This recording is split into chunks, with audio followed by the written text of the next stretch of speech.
Originating from the lands that Alexander of Macedon was unable to conquer in his quest for everlasting fame, a board game emerged that would spread across the Eurasian continent, planting its roots deep into socio-cultural soils of numerous civilizations, with some civilizations holding their given variant of the game in high esteem when it comes to that of strategic board games. Greetings, and welcome back to Checkpoint Gaming, Chess. With this episode, we will be going over Chaturanga, with Chaturanga, which is seen as the progenitor of all of the variants of chess, originated from India, and it is believed to have initially developed around 500 CE.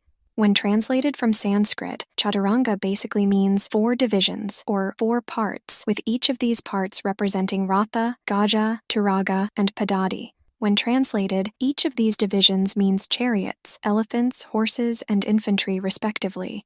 Each of these divisions also correspond to the different parts that made up the army of the Indian kings. With the details of the game that we go over here, they stem from the game that is played in the Indian state of Andhra Pradesh, and in the Telugu language, they call the game Chaturangam, which is derived from the Sanskrit word for Chaturanga. With the game board, it is the same as that of chess, with the right-hand corner of the board being that of either white or black when it comes to setting up the game. So just set up the board and you'll be good. When it comes to that of the chess pieces, they are typically that of light red and light green in color. With the placement of the king, it is always found to the right of the queen, with the black king facing the white queen and the white king facing the black queen. When setting up the rest of the pieces, they're to be placed in the same manner as that of chess.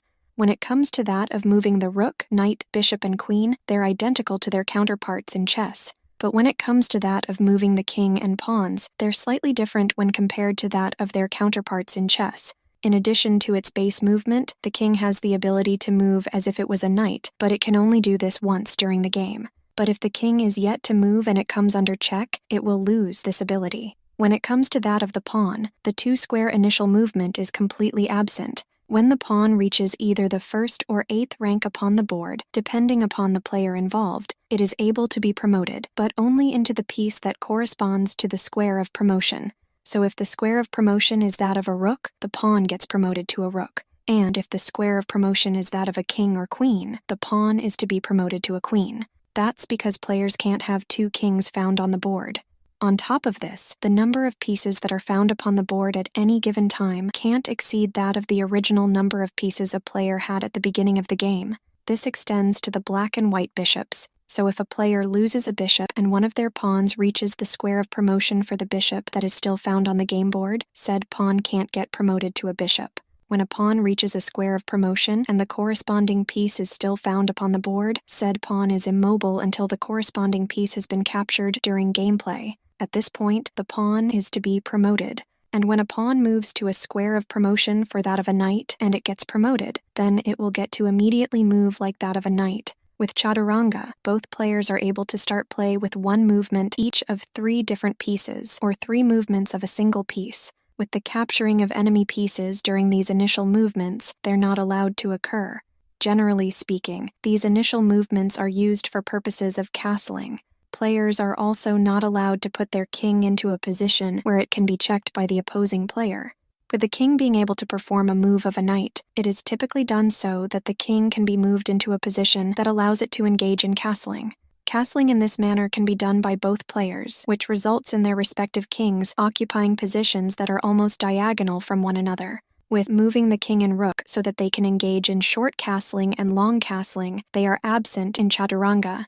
Chaturanga also has 2 basic variants to it that are known as Madat Mari and Maramari. With Madat Mari, it sees any piece that possesses support not being able to be captured, which can cause the game to take days to complete. This reminds us of the movie The Bodyguard, starring Kevin Costner and Whitney Houston, where Costner and his on-screen father have been playing a single game of chess for years.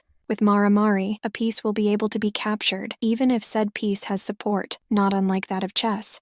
As the game progresses and a king has been left with only pawns upon the board, it is unable to be checked. The rationale behind this rule is that the weaker player, who only has pawns and the king, will be able to dodge defeat by only moving their king without moving their pawns. As a result of this, the stronger player will have to completely restrict the movement of their king without putting the opposing player in check, thus forcing the weaker player to move their pawns. And when a pawn of the weaker player reaches the square of promotion, said pawn will get promoted. From there, the stronger player can try to checkmate the king of the weaker player once again. In the situation where a king has been left with only one other piece, said piece is known as the mastu and is unable to be captured. Because of this single piece will be able to continue the attack and capturing the enemy pieces with this battlefield immunity. This can be compared to a member of the infantry of a sci-fi franchise with energy shields going against an enemy that only possesses spears and a loincloth. In this situation, the stronger player will have to do what they can to avoid this situation because otherwise it would suck for them. If this single piece is that of a queen or rook, then it gives them a powerful advantage. This can be compared to that of the U.S. involvement in Vietnam in the 1960s and 70s, or the Soviet involvement in Afghanistan in the 1980s, where the technologically superior force was defeated by a technologically inferior force, demonstrating that better technology and military tactics doesn't always triumph in the end. Finally, when it comes to that of stalemates within Chaturanga, it is the same as that found in chess. It is worth noting that with Chaturanga, it is a slow game when compared to that of chess due to restrictions with piece movement. With that said, this slowness is partially compensated for by allowing both players to triple move at the start of the game. With chess, it can see a player become increasingly stronger, which encourages the weaker player to resign, and thus preventing the game from being fought all the way to the end. But with Chaturanga, it grants the weaker player numerous chances to fight back against the stronger player, and even win if played right, which is known as Dharma Yudam, or righteous battle. It can be quite interesting to see if academically minded chess players can incorporate the rules of Chaturanga with that of chess into a hybrid version. So with that said, that is what you need to know about Chaturanga. With that taken care of, we can start talking about setup for Chaturaji. If you liked this episode, feel free to give it a like, and if you want to stay up to date on any future episodes we upload, go ahead and subscribe. You can also support us on Patreon for as little as $1 a month at patreon.com/checkpointgaming. See you in the next episode, and happy gaming.